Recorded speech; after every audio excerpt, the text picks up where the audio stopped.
They told me I still had a place in that house, provided I agreed to one small condition. I had to pay rent for my brother, not to help my parents or because of financial hardship, but because they believed it was my responsibility. I gave a slight nod. Then I began preparing for the moment they would understand I never intended to return. My name is Savannah Perry, and for the last 10 years, I have conditioned myself to view my childhood home not as a sanctuary, but as a museum of slight grievances and preserved disappointments, standing on the front porch at 7 in the evening. I adjusted the strap of my leather handbag and smoothed the lapel of my coat. I was 32 years old. I had a career that demanded 60 hours a week of high-level strategic thinking, a bank account that I had built from zero without a single cent of assistance, and a reputation for absolute competence. Yet, as I reached for the brass doorknob, I felt that familiar, acidic slide in my gut. I was reverting, I was shrinking. The door opened before I could knock. My mother, Linda, stood there. Her smile was tight, the kind of expression one wears when greeting a tax auditor rather than a daughter. She wiped her hands on a floral apron that I remembered from my high school years.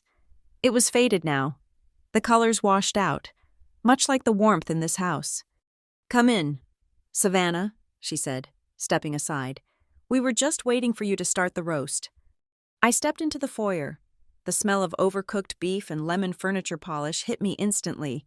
It was the scent of my adolescence, a sensory trigger that made my shoulders instinctively tense up. I walked into the living room, and there he was. Lucas. My brother was sprawled across the 3-seater beige sofa, his legs taking up 2 cushions, while his head rested on the third. He was 29 years old, a man in the biological sense, but as he looked up from his phone, blinking slowly at my arrival, I saw the same petulant teenager who used to fake stomach aches to get out of mowing the lawn. He did not sit up. He did not offer to take my coat. He simply raised his eyebrows in a gesture that barely qualified as a greeting. "Hey, Sav," he said, his voice thick with disinterest. "Hello, Lucas," I replied. My voice was level, professional.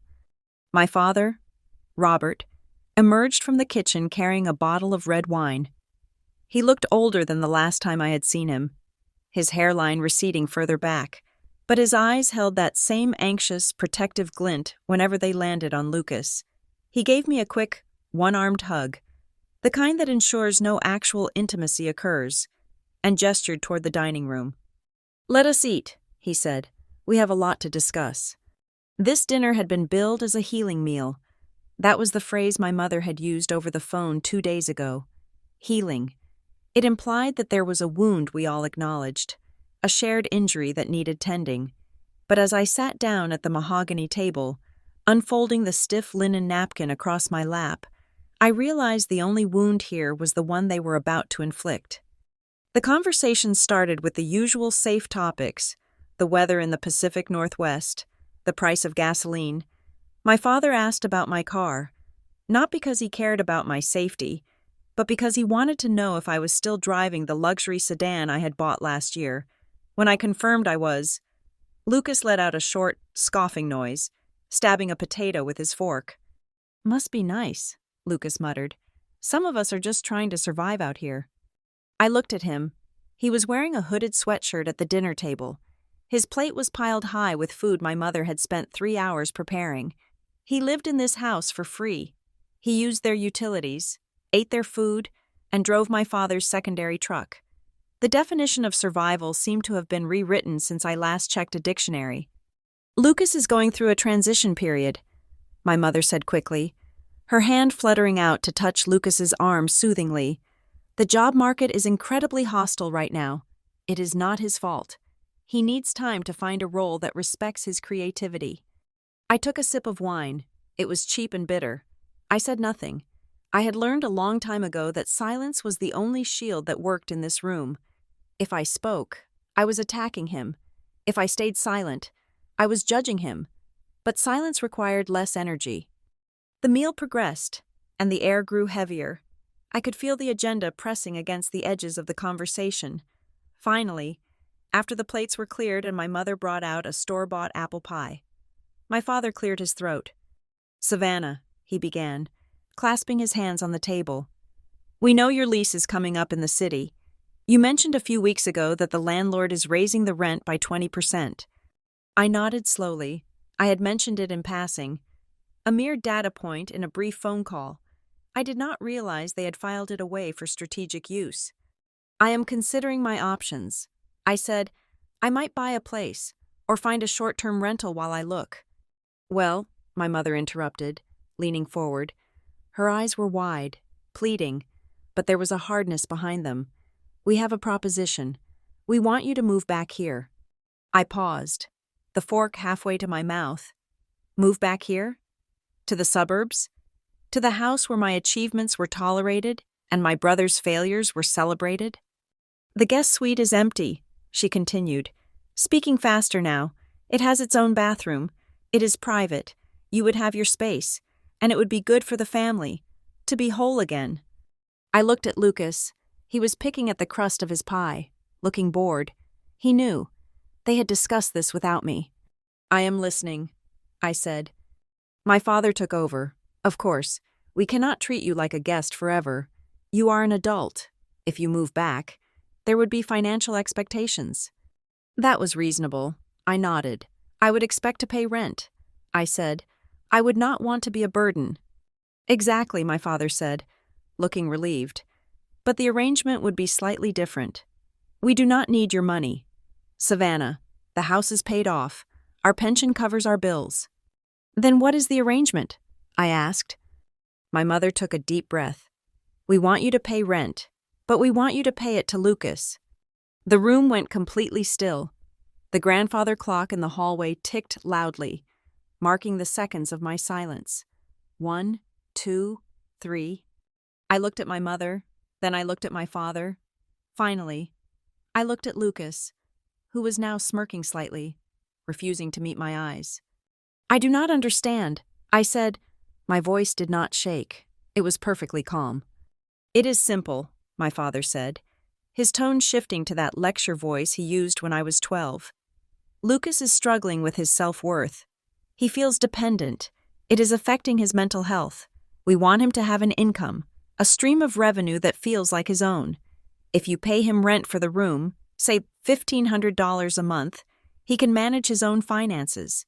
He can learn responsibility. It will help him stabilize mentally." I felt a coldness spread through my chest, turning my blood to ice water. "You want me to pay my unemployed brother $1,500 a month for the privilege of living in my childhood home," I clarified, "to boost his self-esteem." "It is not just about self-esteem," my mother snapped, defensive now. "It is about family supporting family. You have so much. Savannah, you are a manager. You drive a new car. Lucas has nothing. This is a way for you to help him get on his feet without it feeling like charity. It is a business transaction. He is the property manager." I stared at her.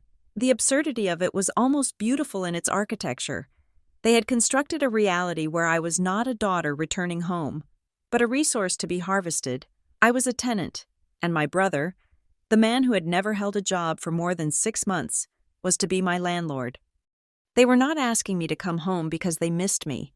They were asking me to come home because they were tired of paying for his video games and bar tabs, and they wanted to outsource the expense to me. I looked at the peeling wallpaper behind my father's head. I looked at the way my mother was cutting Lucas another slice of pie, her hands shaking slightly. They looked at me with a mixture of entitlement and fear. They were afraid I would say no, but they felt entitled to my yes. In that moment, the last thread of emotional attachment I had to these people snapped. It was a quiet sound, audible only to me. The hope that I would one day be seen as their equal, as their child, evaporated. If I said no, they would paint me as the villain, the greedy, selfish sister who would not help her struggling brother. They would guilt me for years. But if I said yes, a plan began to form in the back of my mind. It was cold and sharp, like a scalpel. If they wanted a business transaction, I would give them a business transaction. If they wanted to play landlord and tenant, we would play by the rules of the law. I picked up my wineglass and finished the rest of the bitter red liquid. I set the glass down with a soft click. Okay, I said. My parents exhaled in unison. The tension in the room broke. Lucas let out a short laugh. Cool, he said. First is due on the first. Salve, don't be late. I ignored him. I looked directly at my father. I agreed to the terms. I said, $1,500 a month, payable to Lucas Perry, in exchange for exclusive use of the guest suite and shared access to common areas. Yes, exactly, my mother said, beaming. Oh, Savannah, this is going to be wonderful. The family together again. However, I continued, my voice cutting through her joy like a knife. Since we are doing this to teach Lucas responsibility, we need to do it correctly. Professional. I will need a lease agreement. My father frowned. A lease? It is family. Savannah, we do not need paper. We do if the goal is to make Lucas feel like a real landlord. I countered smoothly. Real landlords have leases. If we just hand him cash, it is charity. If we sign a contract, it is business. Isn't that what you said? You want him to feel independent? My father hesitated, processing the logic. He looked at Lucas. You see? She is right. This is good practice for you, son. Fine, Lucas said, waving a hand dismissively. Whatever, just write it up. I will draft it, I said. I will have it ready by tomorrow morning. I looked around the table. They were smiling. They thought they had won. They thought they had trapped me back into their dynamic, forcing me to subsidize the golden child while I slept in the guest room. They saw a daughter who had finally submitted to her role as the provider. They did not see the calculation in my eyes. They did not know that by insisting on a transaction, they had stripped themselves of the protection of family. They had invited a wolf into their home and asked it to pay for the sheep. I smiled back at them. It was a small, polite smile, the kind of smile a shark gives before it drags you under. I will need the first month prorated, I said, since I'm moving in on the 12th. Of course, my father said, magnanimous in his victory. I took a bite of the apple pie. It was cold in the center. It tasted perfectly like home. That night, back in my apartment in the city, the silence was absolute. It was the kind of quiet I had paid a premium for, a stillness that stood in direct opposition to the chaotic, emotionally cluttered frequency of my parents' house. I sat at my glass desk, the glow of my laptop screen the only light in the room, drafting a document that should have been ridiculous, but was instead becoming my weapon. As I typed out the standard clauses of a residential lease agreement, my mind drifted backward, pulled by the gravity of the dinner conversation into the sediment of my history. It was not the first time my parents had looked at me and seen a utility rather than a person. In fact, if I were to audit my life the way I audited corporate mergers, I would find that this dynamic was the founding charter of our family. I was the child who was easy. That was the label they slapped on me early. Like a clearance sticker. Savannah is so low maintenance. Savannah handles herself. It sounded like a compliment when I was 8 years old and making my own peanut butter sandwiches while my mother spent an hour coaxing Lucas to eat his vegetables. It sounded like praise when I was 12 and navigating the bus routes alone because my father had to drive Lucas to a private tutoring session for a subject he was failing. But being low maintenance is a trap. It teaches people that you require nothing, and eventually, they stop offering anything at all. I remembered my high school graduation. It was a humid day in June, the kind that makes your gown stick to your skin. I was the valedictorian. I had prepared a speech about resilience, a generic topic I thought sounded profound at 18. I had spent 4 years studying until my eyes burned, driven by a desperate, subconscious need to force my parents to look at me with the same intensity they looked at Lucas. When I walked off the stage, clutching the diploma that represented thousands of hours of solitary work, I scanned the crowd for them. I found my father. He was on his phone. My mother was looking past me, her brow furrowed in worry. When I finally reached them, breathless and expecting a hug, my mother sighed. "We have to go," she said, handing me a bottle of lukewarm water. Lucas got detained by campus security. He was smoking under the bleachers. That was it. No dinner, no celebration, No pause to acknowledge that their daughter had just outpaced the entire graduating class. We spent my graduation night in the waiting room of the administration office, pleading with a vice principal not to suspend Lucas during the final week of school. I sat in the hard plastic chair, my diploma resting on my knees, watching my father write a check to the school for damages Lucas had caused to a vending machine. That check was for $300. I remembered the amount because I had asked for money to buy a yearbook earlier that week, and my father had told me things were tight. Things were never tight when Lucas needed a safety net.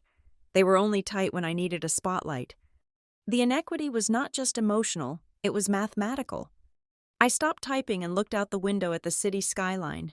The memory shifted to something more recent, something that stung with the sharp clarity of financial betrayal. 3 years ago, my parents had called me in a panic. The furnace in the family home had died in the middle of a blizzard. It was a crisis. The house was freezing. The pipes were at risk of bursting, and they claimed they did not have the liquidity to replace the unit immediately. Lucas was living there, of course, between jobs, sleeping until noon in a warm bed while I was working 70-hour weeks. Savannah, we do not know who else to ask. My mother had wept over the phone. We just need a loan. Short term, just until the tax refund comes in. I wired them $6,000 within the hour. I did not ask for a promissory note. I did not ask for interest. I did it because I was the responsible one, the fixer, the daughter who could be relied upon to patch the holes in their sinking ship. 2 months later, I came home for Easter. The house was warm, the furnace was humming, but in the driveway, there was a jet ski. It was used, but it was new to us. It sat on a trailer, gleaming with obnoxious yellow paint. I stared at it, a cold knot forming in my throat. "Whose is that?" I had asked. Lucas walked out of the garage, wiping grease from his hands, looking pleased with himself. "Picked it up last week," he said. "Dad helped me out with the down payment. It is going to be great for the summer at the lake." I walked into the kitchen, where my mother was chopping carrots. "You bought Lucas a jet ski," I said. My voice was trembling, despite my best efforts to control it. My mother did not even turn around.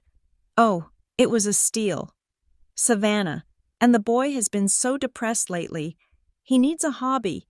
He needs to get out of the house." "You told me you had no money." I said, "You took $6,000 from me for the furnace. You said you would pay me back when the tax refund came." She turned then, her face hardening into that familiar mask of defensive martyrdom. "The furnace is paid for, isn't it? Why are you counting pennies? We are a family. Money goes into one pot. Your brother needed something to lift his spirits. You are doing so well. Savannah, why do you begrudge him a little happiness?" I never saw that $6,000 again. They never mentioned it, and when I brought it up a year later, my father acted confused, as if he had no memory of the transaction, suggesting I was imagining the debt.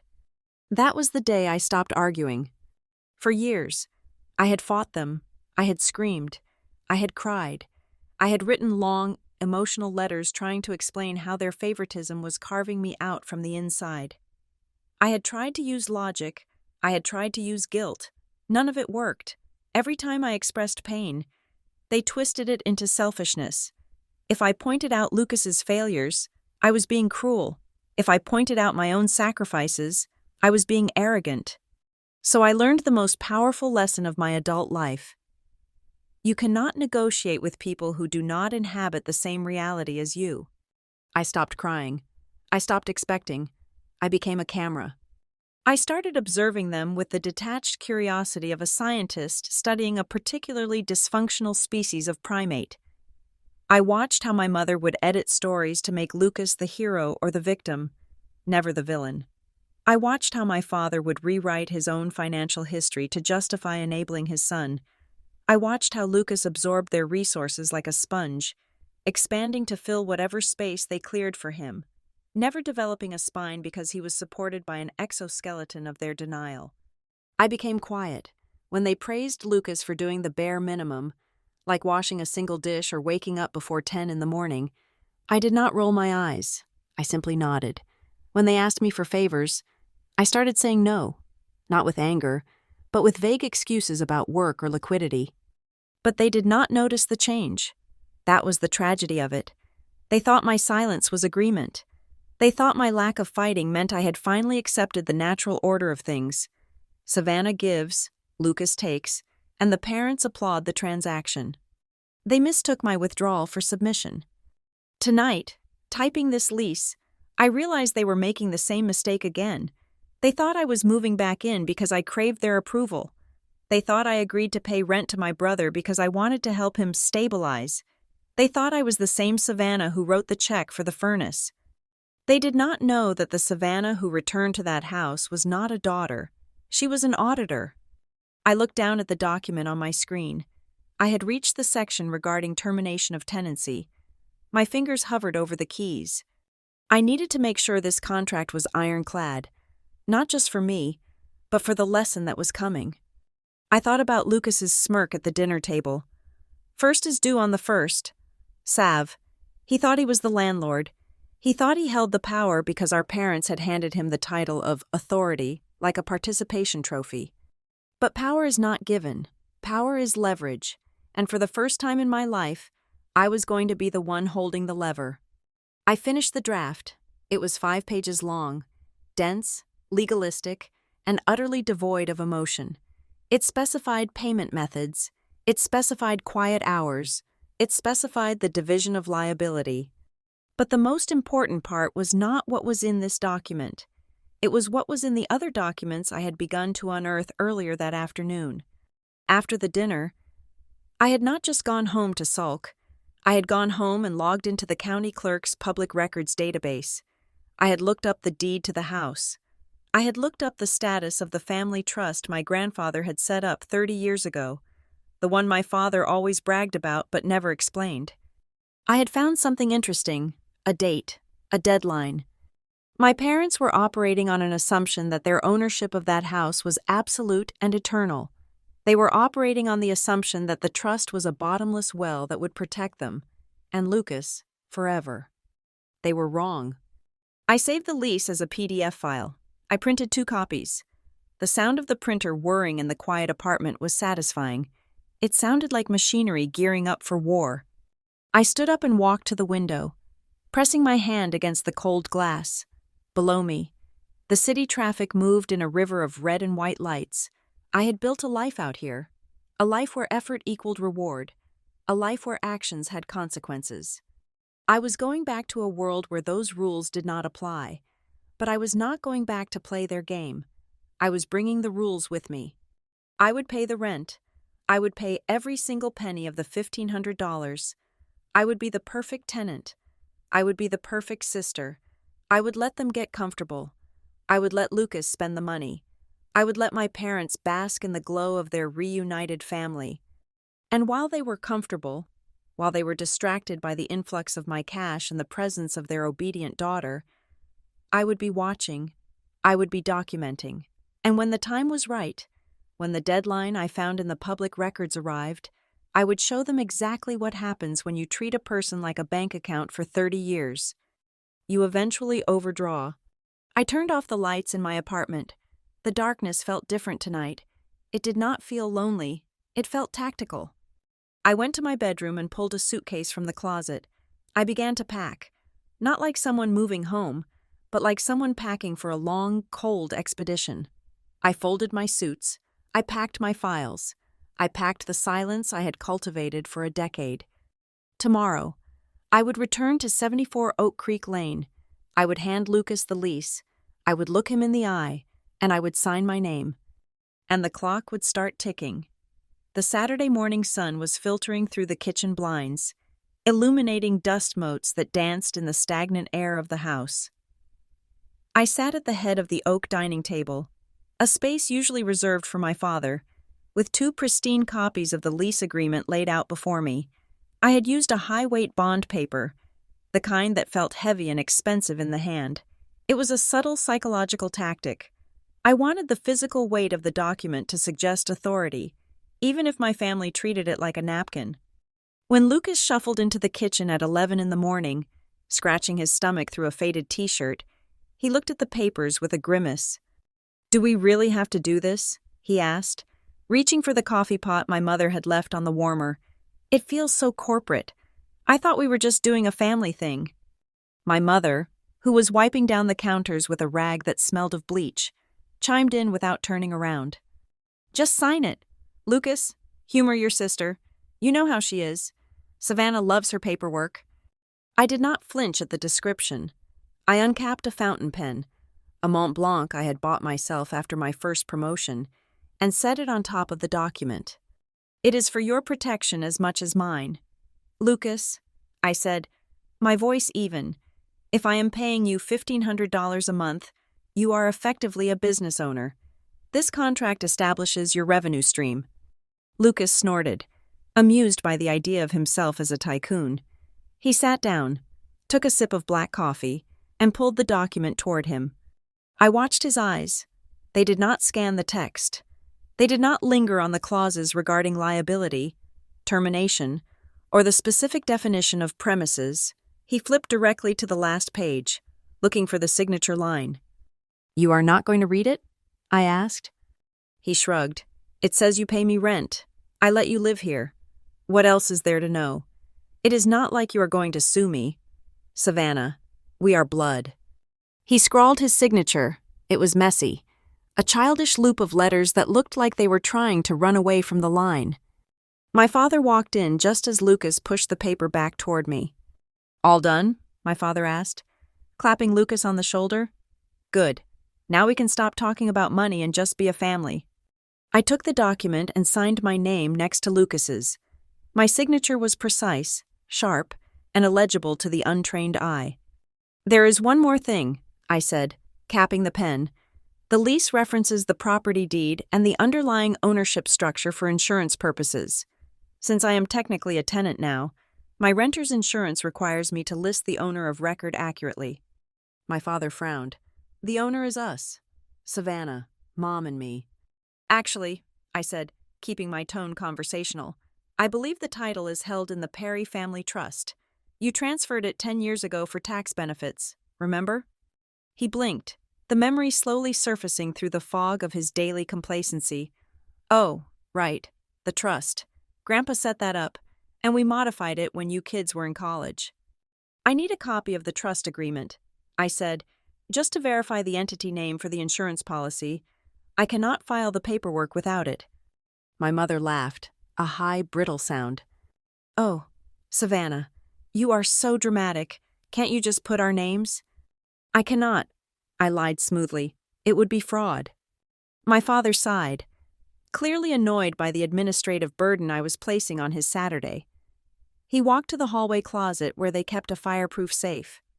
I heard the beep of the digital keypad, then the rustle of papers. He returned with a thick manila envelope and tossed it onto the table. "Here, knock yourself out. Just make sure you put it back. That thing is the only reason we do not pay estate taxes." I took the envelope. I did not open it immediately. I waited until I had finished my coffee. I waited until Lucas had gone back to the living room to turn on the television. I waited until my mother had gone to the garden. Then, I took the envelope and the signed lease into the guest suite, my new home. The room was exactly as I had left it years ago, frozen in a time capsule of beige walls and generic art. I sat on the bed, pushed the pillows against the headboard, and opened the envelope. The Perry Family Preservation Trust. I began to read. Most people find legal documents boring. I find them to be the only honest literature in the world.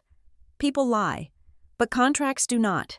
If you know how to read the definitions, the clauses, and the addendums, you can see the skeleton of a relationship stripped of all sentiment. I scanned the preamble. I scanned the list of assets. The house at 74 Oak Creek Lane was indeed the primary asset. My parents were the current trustees. Lucas and I were listed as secondary beneficiaries. So far, everything was standard. Then I reached Article 6, Restructuring and Dissolution. I stopped. I read the paragraph again, then a third time. My heart rate did not increase. In fact, it slowed down. It was the physiological response of a predator recognizing an opening in the herd. The trust had a shelf life. It was established 30 years ago with a specific expiration clause designed to force a generational transfer of assets. The document stated that on the 30th anniversary of the trust's creation, the trust would automatically enter a restructuring phase. I checked the date on the first page, November 12, 1995. Today was September. The 30th anniversary was less than 2 months away. I continued reading, my eyes narrowing as I dissected the terms of the restructuring phase. Clause 6.4. Upon the commencement of the restructuring phase, the trusteeship shall be reevaluated. If the current trustees are retired or lack independent income sufficient to maintain the principal asset. I paused. My parents were retired. Their only income was a pension and Social Security, which covered their living expenses but arguably did not cover the maintenance of a property this size if major repairs were needed. Then the trusteeship and the controlling interest in the principal asset shall be offered to any beneficiary of legal age who can demonstrate that they have contributed more than 50% of the property's maintenance costs or operational capital for the 12 months preceding the restructuring date. I froze. I looked at the lease agreement sitting next to me. The lease Lucas had just signed without reading. In Section 4 of my lease, titled Allocation of Payments, I had included a very specific, very dense paragraph. It read, "All payments made by the tenant, Savannah Perry, to the landlord, Lucas Perry, or the property owners under this agreement shall be legally classified as direct contributions to the maintenance, tax liability, and operational solvency of the principal asset, 74 Oak Creek Lane. The landlord acknowledges that he is acting merely as a pass-through entity for these funds to the Perry Family Trust." I sat back against the headboard. My parents and Lucas thought I was paying rent. They thought I was giving Lucas pocket money to make him feel like a man. But legally, according to the document Lucas had just signed, and the trust document my father had just handed me, I was not paying rent. I was paying maintenance costs and operational capital. And because Lucas had no job, and my parents had no other significant income injected into the house specific to maintenance in the last year, they just paid standard bills. My $1,500 a month was about to become the dominant financial footprint on this property. But there was a problem. The clause required contribution for the preceding 12 months. I had only just moved in. 2 months of rent would not hit the 50% threshold required to trigger the hostile takeover of the trusteeship. I bit my lip, thinking I needed 12 months of history. I flipped back through the trust financial records included in the envelope. Bank statements, tax returns. And there it was, the loophole within the loophole. 3 years ago, the furnace, $6,000. I had wired it directly to my father's account. He had used it to pay the HVAC company. But in the trust's ledger, which was shockingly poorly maintained, that expense was recorded simply as capital repair. It did not say where the money came from. However, I had the bank transfer record on my phone. And I had something else. Last year, I had paid for the roof repair. My mother had cried about a leak ruining the attic insulation. I had paid the contractor directly. $4,000. 6 months ago, I had paid the property tax bill because my father claimed there was a glitch with his pension check. $2,500. I pulled out a notepad and started doing the math. If I combined the furnace, the roof, the taxes, and the projected rent payments for the next 2 months, I stopped calling it rent in my head. I started calling it equity acquisition. The total contribution from Savannah Perry to the Perry Family Preservation Trust over the relevant fiscal periods, if I argued that the 12 months clause allowed for a cumulative look-back in cases of deferred maintenance, which Article 7, subsection B seemed to imply, was staggering. Compared to my parents, who only paid utilities and groceries, I was arguably the primary investor in the physical structure of the house. But the text in Clause 6.4 was specific about the preceding 12 months. The furnace was too old. The roof was on the borderline. I needed to bridge the gap. I needed to make the $1,500 a month count for more. I looked at the lease again. I picked up my pen and turned to the addendum page, which was still blank. I needed Lucas to sign one more thing, a receipt. Not just a receipt for the first month, but a receipt that acknowledged a retroactive start date for financial responsibility. I stood up and walked out of the room. I found Lucas in the living room, watching a game show. "Hey," I said. He did not look away from the screen. "What?" "I forgot to give you the check." I held out the check for $1,500. He reached for it, his eyes lighting up. "Wait," I said, pulling it back slightly. "I need you to sign the receipt log. It is for my taxes. I need to show that this arrangement is part of a long-standing family support structure. It helps me write off some previous gifts I gave you guys as business losses." Lucas frowned. "Is that legal?" I shrugged. "My accountant says it is fine. It just consolidates the roof money and the tax money I gave Dad into this new rental agreement, so it looks like one continuous contract. It does not change anything for you. You still get the check." He looked at the check. He looked at the paper I was holding out. It was a simple log sheet, but the header read, "Acknowledgement of continuous financial contribution to property maintenance. Tenant, Savannah Perry." "Whatever," he said. "Give me the pen." He signed it. He took the check. "Thanks, Sav," he said, already pulling out his phone, probably to text a friend about going out tonight. "You are welcome," I said. I walked back to my room. I placed the receipt in the folder with the lease and the trust documents. I had just linked my current payments to my past payments. I had just created a paper trail that proved I was not a tenant. I was the financier. And in 60 days, when the trust hit its 30th anniversary, I would not just be living in the guest room, I would be the only person in the house who met the criteria to lead it. My parents wanted me to pay for the privilege of existing in their world. They did not realize that by taking my money, they were selling me their world, brick by brick, at a discount. I closed the folder. I could hear my mother humming in the kitchen. She sounded happy. She thought she had her family back. She thought she had solved the problem of Lucas. She had no idea that the house she was standing in was quietly shifting its allegiance. I lay back on the bed and stared at the ceiling. There was a water stain in the corner, a remnant of the roof leak I had paid to fix. It looked like a map of a territory that was about to be conquered. I closed my eyes and waited for the 1st of the month. The 1st of October arrived with the digital chime of a notification on my phone. I sat in my corner office at the Vanguard Policy Institute, 20 stories above the gray pavement of downtown, and watched the transaction clear. $1,500 left my primary checking account and landed in the account of Lucas Perry. It took exactly 4 minutes for him to text me. No words, just a thumbs-up emoji.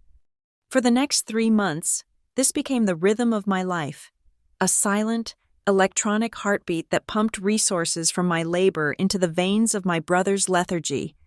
To my parents, this transaction was the restoration of order. They believed I had accepted my place in the ecosystem. In their minds, I was the dutiful daughter who had returned to the fold, subsidizing the fragile ego of their golden child. They expected me to pack my bags, surrender the keys to my city apartment, and move into the beige guest suite with the floral curtains. They were wrong. I did not move in. I paid the rent. I paid it early. I paid it with clinical precision, but I did not sleep a single night in that house. The first week of October, my mother called me, her voice shrill with confusion. "Savannah," she said, "I made a pot roast. We waited for you. The bed is made. Where are you?" I was sitting in a leather chair in my apartment, sipping sparkling water. "I am working." "Mom," I said, "we are closing a major lobbying contract for a clean energy firm. I cannot commute from the suburbs right now." "But you are paying rent," she exclaimed, the frugality of her generation warring with her desire for control. "Why would you pay for a room you are not using? It is wasteful." "It is not wasteful," I replied calm. "It is a retainer. I am paying for the option to be there, and I am paying to support Lucas's property management business. Isn't that what we agreed?" She sputtered, "Well, yes, but we wanted you here, physically here." "I will be there on weekends," I lied, "or whenever the workload lightens." I hung up. I knew exactly what I was doing. By paying, but not residing. I was shifting the power dynamic even further. If I lived there, I would be subject to their daily rules, their dinner times, their passive-aggressive comments about my career, their laundry schedules. By staying away, I remained an elusive benefactor. I was the invisible hand that fed them, which made me harder to bite. Meanwhile, at Vanguard, my career was accelerating at a velocity my family could not comprehend, while Lucas was figuring out how to spend $1,500 a month. I was advising state senators on fiscal policy. I was restructuring debt models for nonprofits. My salary was adjusted upward by 12% in November, following a successful negotiation I led with the teachers' union. I had money, real money, not the allowance my parents doled out to Lucas, but capital I had generated through sheer competence. And I watched from a distance as Lucas burned through his new income.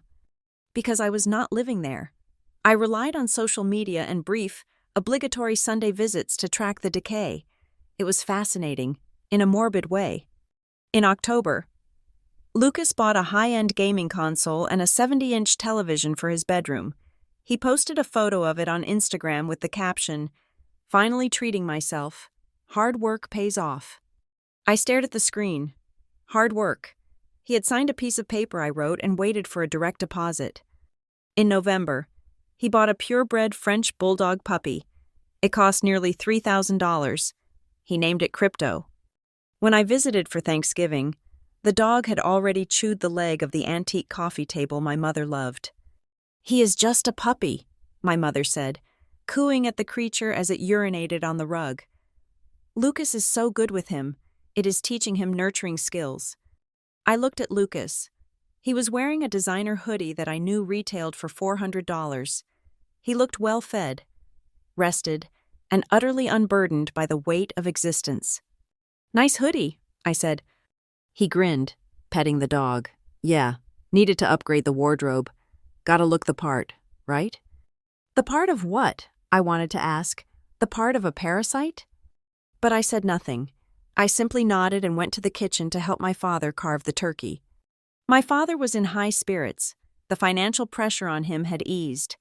With me covering a significant portion of the household cash flow, disguised as rent to Lucas, who then used it to buy his own food and toys, relieving my parents of his daily costs.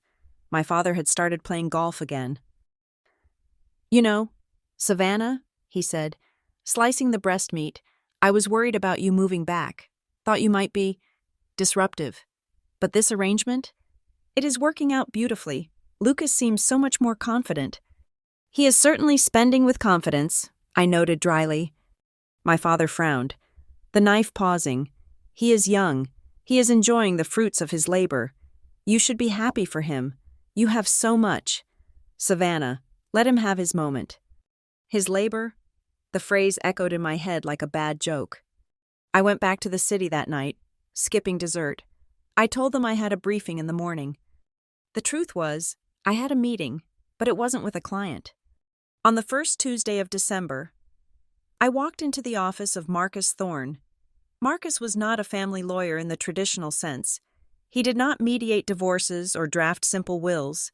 He was a forensic asset specialist. I had met him through a connection at Vanguard. He was the kind of man you hired when you wanted to dissect a company, or a family, with surgical precision. I sat across from him at a glass table. I had brought the file, the lease, the receipt signed by Lucas, the copy of the Perry Family Preservation Trust, and a spreadsheet I had created detailing every single dollar I had injected into that house over the last 5 years, cross-referenced with inflation rates and property value appreciation. Marcus read in silence. He was a man of few words, 60 years old, with eyes that had seen every variation of human greed. After 20 minutes, he took off his reading glasses and looked at me. "You are dangerous, Ms. Perry," he said. I took it as a compliment. "Is the strategy sound?" I asked. He tapped the trust document.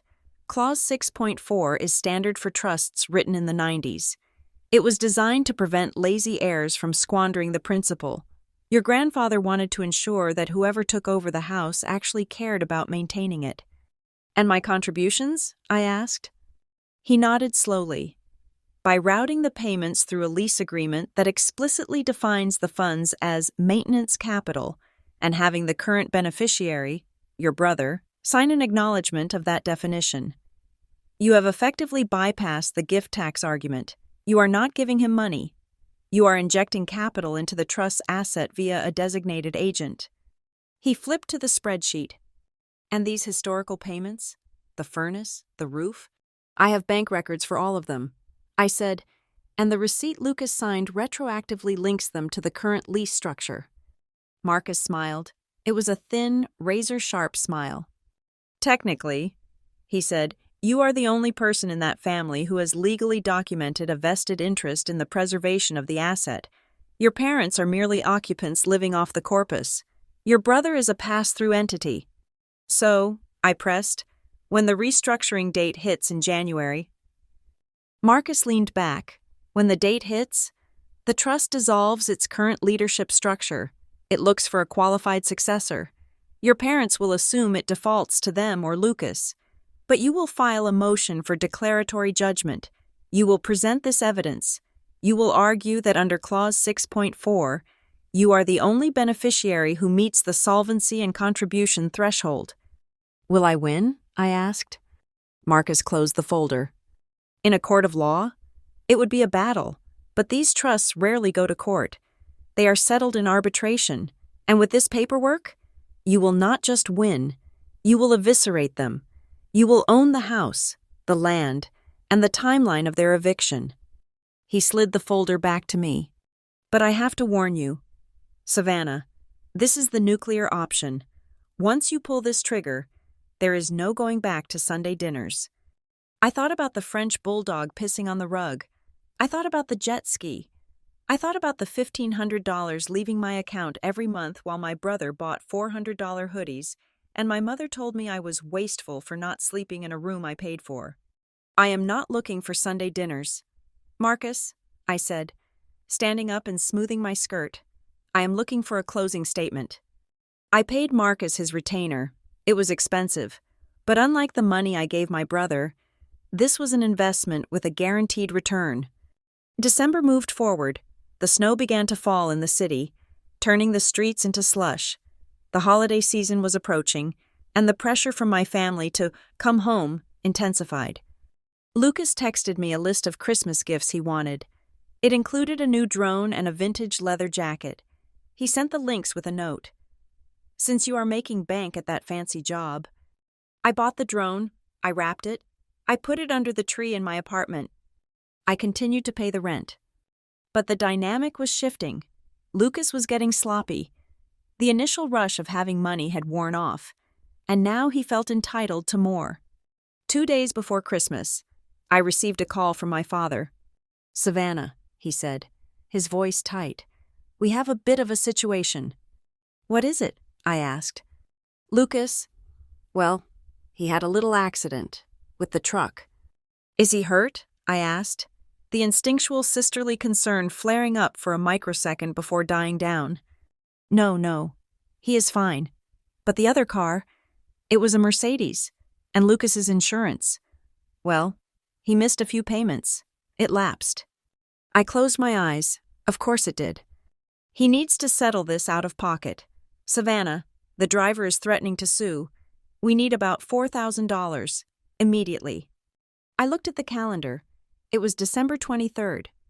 I cannot help. Dad, I said, I really can't. My assets are tied up in end-of-year investments.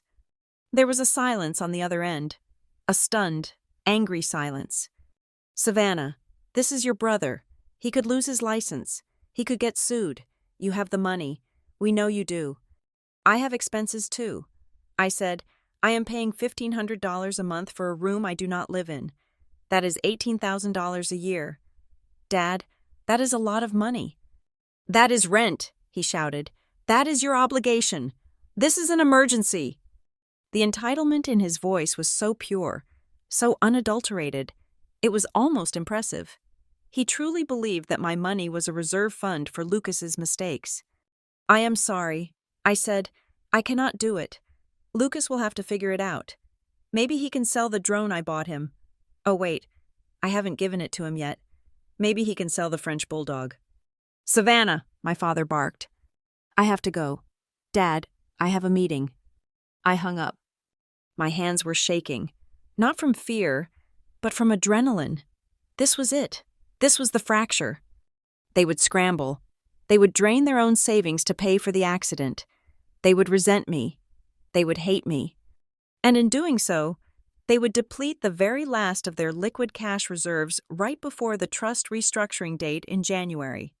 I had just forced them to bankrupt themselves to save Lucas, ensuring that when the audit happened, they would look even more financially incompetent than they already were. I walked to the window of my office.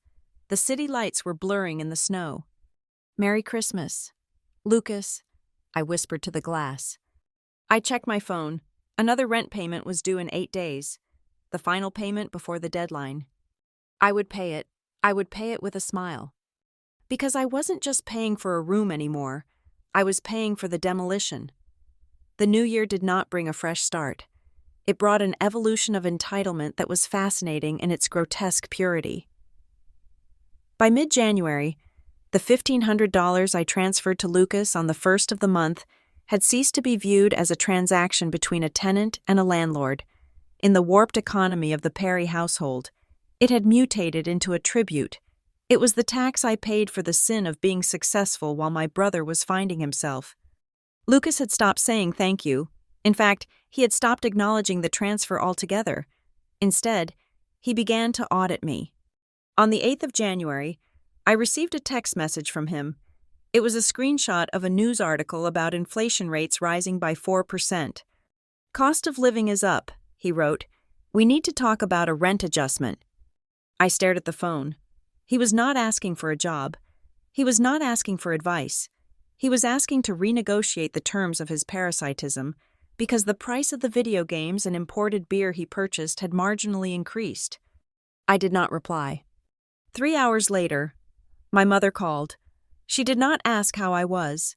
She did not ask about the massive merger I was closing at work. Lucas says you are ignoring him, she said, her voice tight with that specific brand of maternal disappointment reserved exclusively for me. I am working. Mother, I said, putting her on speakerphone while I reviewed a spreadsheet. And I am not ignoring him. I am just not entertaining the idea of paying more rent for a room I have not slept in for 3 months. It is not just about the room. Savannah, she sighed, it is about fairness. You know his expenses are going up. The accident set us all back. We are all tightening our belts. I looked at the diamond bracelet on my wrist. I had bought it for myself as a post-Christmas bonus. I was not tightening my belt. I was expanding my portfolio. But to them, my wealth was a communal reservoir that I was selfishly hoarding. He wants $2,000, she said. It is a round number. It would really help him feel secure. I felt a cold laugh bubbling in my chest, but I suppressed it. Read the lease, I said. The rate is locked for 12 months. Savannah, don't be so legalistic. We are family. The lease, I repeated. I will see you on Saturday for the party. I hung up. The party, that was the other demand. My parents had decided to host a New Year, New Luck gathering for the extended family and a few neighbors. It was a transparent attempt to rehabilitate their image after the car accident debacle. They wanted to show the world that the Perrys were doing fine, that Lucas was managing property, and that everything was stable. I drove out to the suburbs on a Saturday evening. The sky was the color of a bruised plum, dark and unforgiving. When I pulled into the driveway, I saw that Lucas's truck, the one he had crashed, was parked prominently in the center, the dent in the bumper hidden by a strategically placed potted plant. I walked inside. The house was too warm. The thermostat cranked up to 75 degrees, a luxury they could not afford but indulged in anyway because I was paying the gas bill indirectly. The living room was crowded. I saw my aunt, my cousins, and a few neighbors I recognized from childhood. They were drinking punch from a crystal bowl that had belonged to my grandmother. Savannah, my Aunt Miller cried out, waving a sugary cookie in my direction. We were just talking about you. Lucas says you are working for him now? I froze. I slowly turned my head toward the corner where Lucas was holding court. He was wearing the leather jacket he had bought with my December rent money. He held a beer in one hand and was gesturing expansively with the other. "Excuse me?" I said, my voice cutting through the chatter. Lucas grinned. His eyes were glassy. He was drunk, and it was only 7 o'clock. "I was just telling Aunt Miller how we set up the arrangement," Lucas said, slurring slightly. "You know, I manage the asset. Savannah is the anchor tenant. It is a portfolio thing." I felt the blood drain from my face, replaced by a cold, sharp clarity. He had twisted the narrative so thoroughly that in his mind, he was the tycoon and I was the subordinate. He was not the unemployed son living off his sister. He was the manager, and I was the tenant. My father was standing next to him, nodding proudly. "It is good for both of them." My father told a neighbor, "Lucas is learning the real estate game, and Savannah gets a safe place to land. You know how volatile the city can be." I stood there, clutching my Chanel bag, feeling like I had stepped into a parallel dimension. A safe place to land? I owned a condo in the city that was worth more than this entire house. I had a doorman. I had a view of the river. But here, in this beige living room, I was the charity case. I was the spinster sister who needed her brother's protection. I walked over to the beverage table and poured myself a glass of sparkling water. I needed to keep a clear head. The evening wore on. The insults became more specific. At dinner, a buffet of cold cuts and potato salad, Lucas sat at the head of the table. He started talking about hustle culture. "People work too hard," he announced, looking directly at me. "They slave away in offices for 60 hours a week. For what? To die alone with a bank account? You have to work smart, not hard, passive income. That is the key." My cousin, a young girl of 22 who was struggling to find a job, looked at him with admiration. "How do you get passive income, Lucas?" "You have to leverage your assets," he said, leaning back. "Like this house, I leveraged the space. Now I have cash flow." I bit into a pickle. It tasted like vinegar and resentment. "You mean you leveraged our parents' house to collect money from your sister?" I said quietly. The table went silent. Lucas's face reddened. He slammed his beer can down. "See?" he said, pointing a finger at me. "This is what I am talking about. Negativity. Savannah is always so negative. She has this scarcity mindset. She thinks because she suffers in an office, everyone else has to suffer too." My mother rushed in to smooth things over. Now, Lucas didn't mean it like that. Savannah works very hard. We are proud of her. Diligence. Diligence, a word you use for a draft horse, not a daughter. Lucas wasn't finished. Emboldened by the alcohol and the silence of the room, he decided to go for the throat. "Honestly," he said, his voice dripping with mock pity, "I worry about you. Sav, you are what? 32? No husband, no kids, just you and your spreadsheets. It is sad. Really. That is why I let you move back. I figured you needed to be around. Life. You need to see how real people live."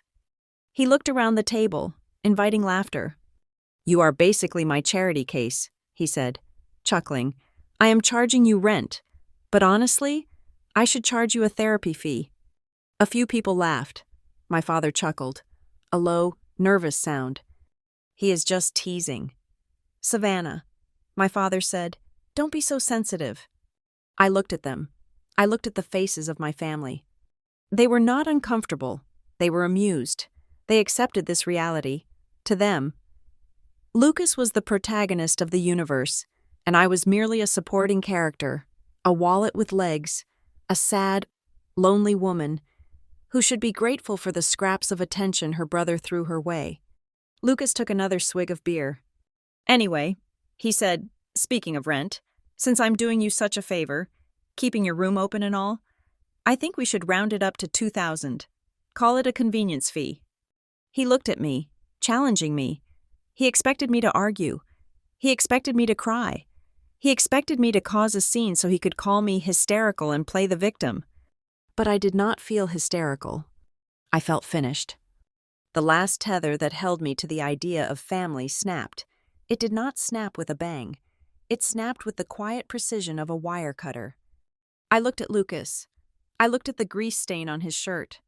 I looked at the way my parents watched him with adoring, blind eyes. I placed my napkin on the table. I stood up. "You are right." "Lucas," I said.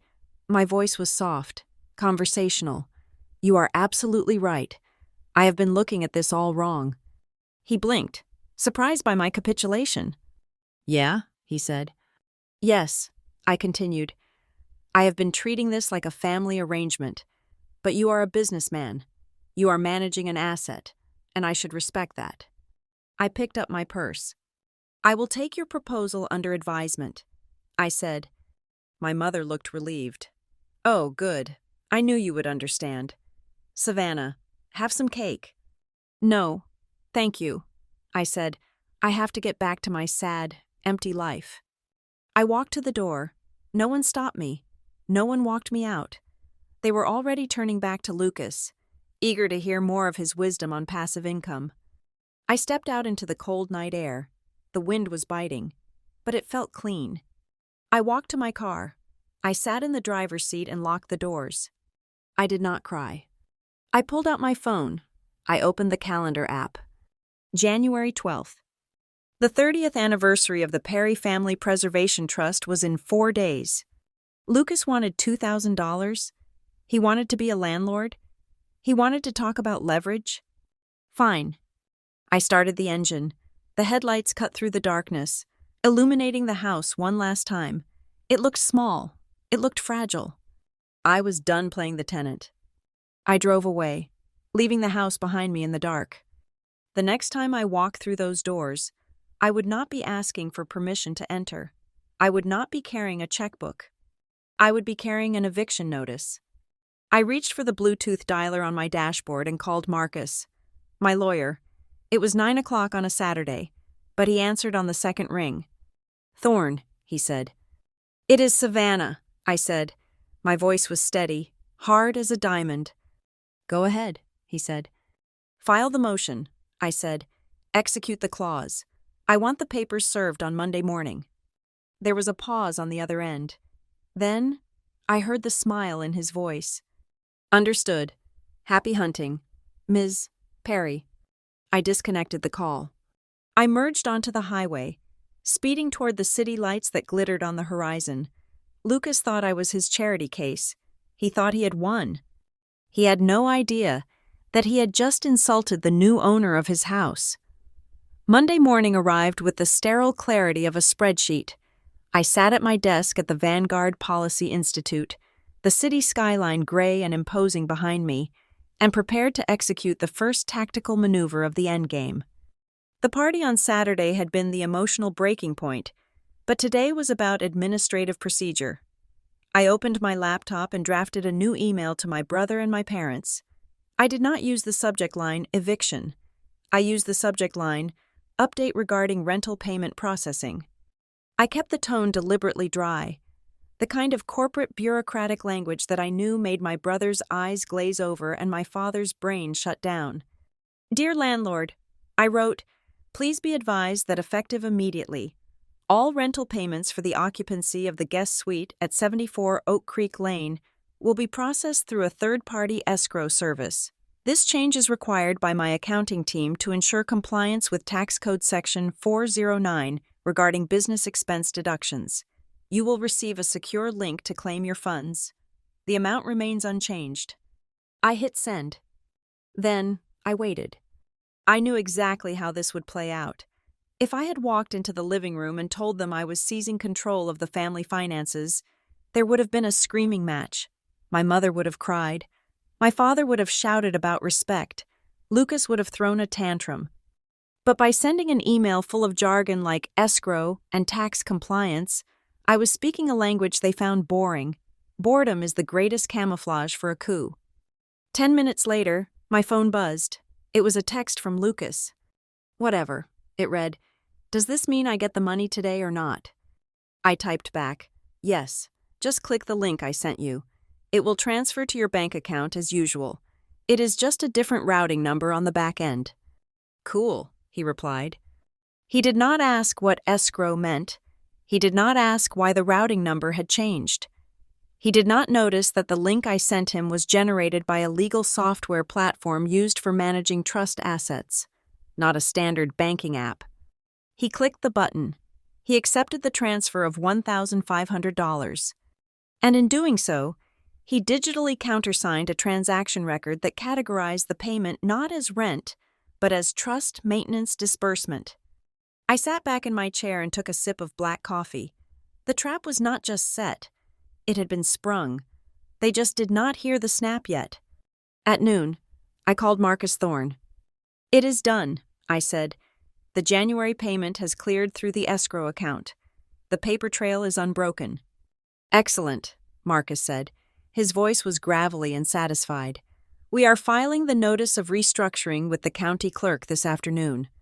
This was the part of the plan that relied on my parents' supreme negligence. The Perry Family Preservation Trust, drafted 30 years ago, had a specific clause regarding the 30th anniversary. On January 12th, the trust was required to undergo a solvency review.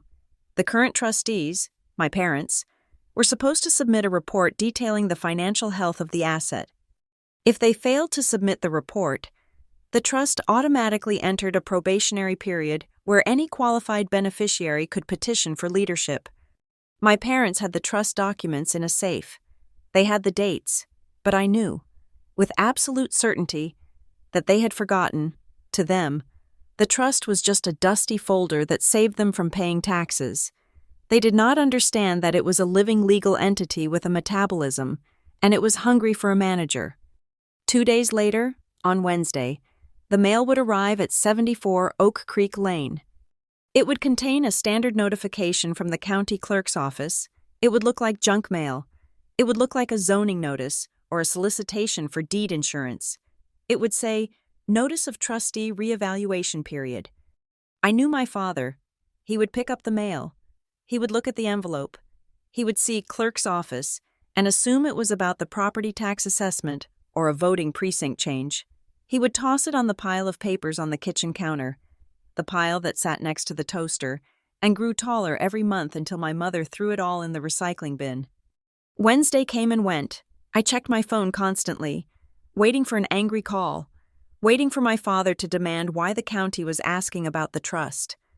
The phone never rang. Thursday passed. Silence. Friday. The deadline for them to contest the automatic restructuring expired at 5 in the afternoon. At 5:01, I received an email from Marcus. Attached was a PDF file stamped with the official seal of the court. Certificate of Incumbency, it read, Successor Trustee, Savannah Perry. I stared at the screen. The air in my office felt suddenly thin, as if the gravity had shifted. I owned it. Technically, the trust owned the house, but I owned the trust. I was the sole trustee. I had full legal authority to manage, sell, refinance, or liquidate the asset known as 74 Oak Creek Lane. My parents were no longer owners. They were occupants. They were guests in my house. And Lucas? Lucas was a squatter. I closed my laptop and walked to the window. I looked down at the traffic crawling along the avenue. A strange sensation washed over me. It was not joy. It was not triumph. It was a cold, heavy sense of finality. I had spent my entire life trying to buy my way into their affection. I had bought the furnace. I had bought the roof. I had bought the groceries. I had paid the rent. I had tried to be the good daughter, the reliable sister, the one who fixed things. And they had taken every cent and asked for more, all while laughing at me for being sad and lonely. Well, I was not lonely now. I was the landlord. The weekend approached. I decided to maintain the charade for a few more days. I needed to let the legal cooling-off period pass just to be safe. I needed to make sure the deed transfer was fully recorded in the digital system so that when the police were eventually called, and I knew they would be, the officer would see my name on the screen in his cruiser. On Sunday, I drove out to the house. It was a gray, slushy day. When I walked in, the television was blaring. Lucas was on the couch, the French bulldog asleep on his chest. My mother was in the kitchen, making a casserole. Savannah, she called out, wiping her hands. We didn't expect you. Did you bring the dessert? No, I said, taking off my coat. I didn't bring anything today. I walked into the living room. Lucas looked up. Hey, landlord, he said, snickering at his own joke. Thanks for the cash this week. I am thinking of upgrading the tires on the truck. The grip is terrible in this snow. I looked at him. I looked at the truck keys sitting on the coffee table.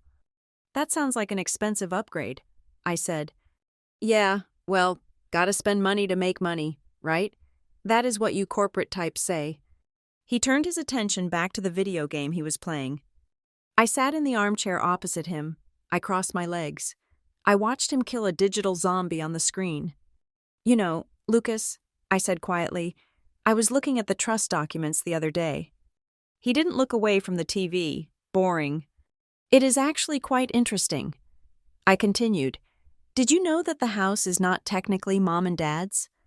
My father walked into the room then, carrying a newspaper. He heard the tail end of the sentence. Don't start with the legal mumbo-jumbo. Savannah, he said, sitting down in his recliner. It is our house. We paid the mortgage for 20 years. The trust is just a piece of paper. It is a very powerful piece of paper. Dad, I said. He waved his hand dismissively. It protects us. That is what it does. It keeps the government from taking our hard-earned money. I said nothing. I let the irony hang in the air, invisible and suffocating.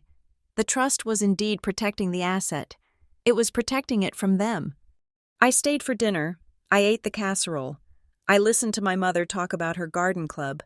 I listened to Lucas brag about a business idea involving cryptocurrency that he was going to launch as soon as he had a little more seed capital. I looked at them, eating their dinner in a house they thought they owned, sleeping under a roof they thought was secure. They were so confident, so arrogant in their assumption that the world owed them this space. They had no idea that I had the power to turn off the lights, change the locks, and sell the furniture they were sitting on. When I left that evening, I paused at the front door. See you next week? My mother asked. I looked at her. Her face was lined with age, but her eyes held that same willful blindness that had defined my childhood.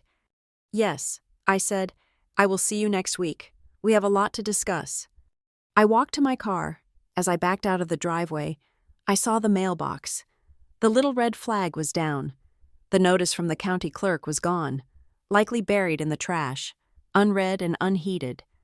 They had thrown away their last chance to save themselves.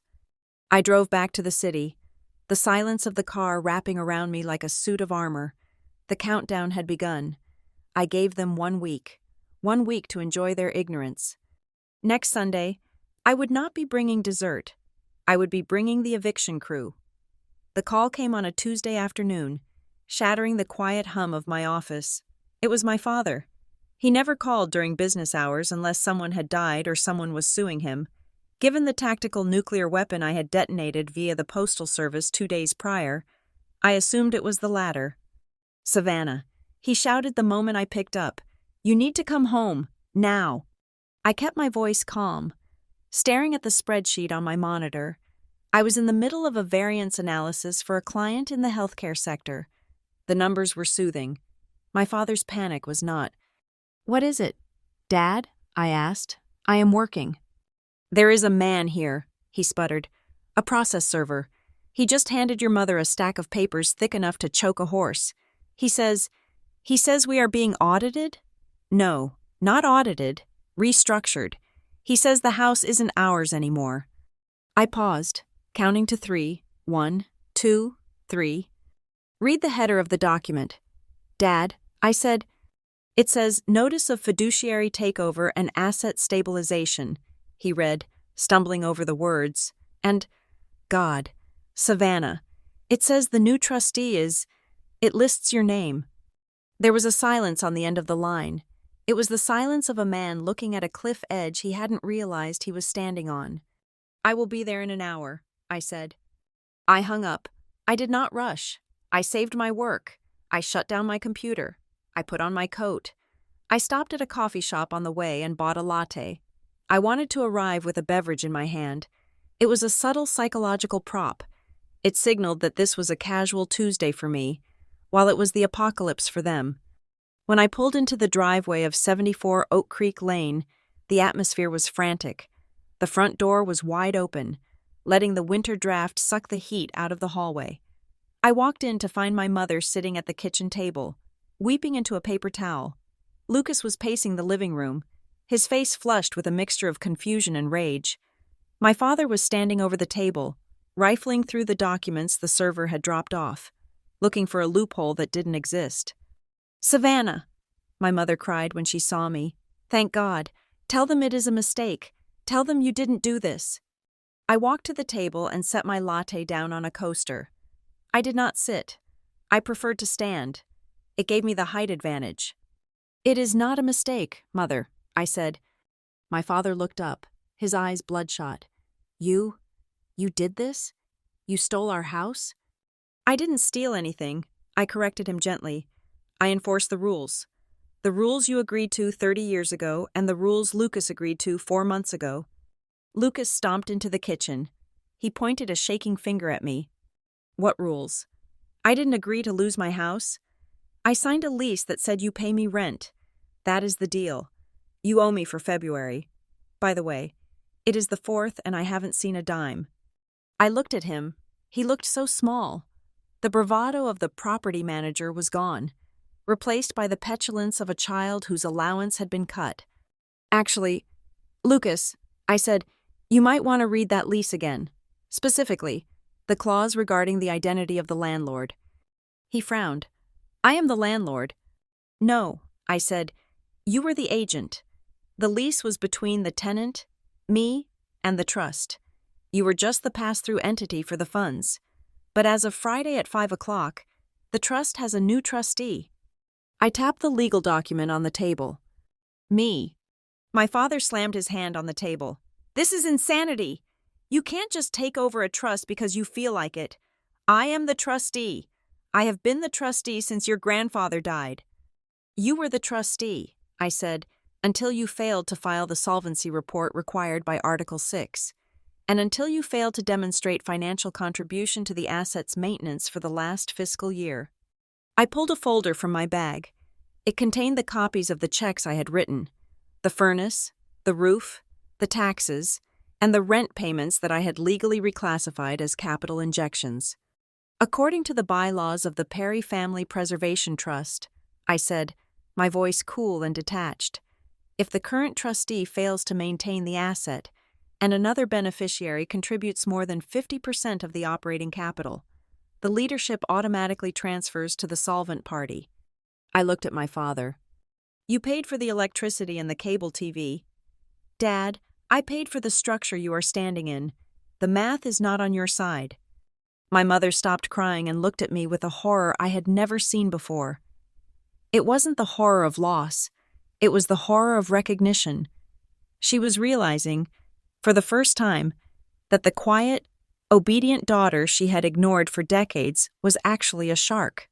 So what does this mean?" she whispered. "Are you kicking us out?" I took a sip of my coffee. "Not necessarily." I said, "I am a benevolent trustee. I have a fiduciary duty to the asset. The house must be profitable. It must be self-sustaining." I turned to Lucas. "That brings us to you. Lucas." "Me?" he stammered. "Yes," I said. "Under the new management structure, the trust can no longer support non-contributing occupants. It is a liability. Every square foot of this house must generate revenue or be occupied by the owner." I smiled at him. "I am the owner. You are an occupant." Lucas's jaw dropped. You want me to pay rent?" "I want you to pay market rate," I said, "based on the square footage of your bedroom, the private bathroom, the usage of the garage for your truck, and your share of the utilities. I have calculated your monthly liability to be $1,800. $1,800, he shouted. "I don't have $1,800. I don't have a job." "I know," I said, "that is a problem for you." But you were paying me $1,500, he screamed. The logic of the past struggling to reconcile with the reality of the present.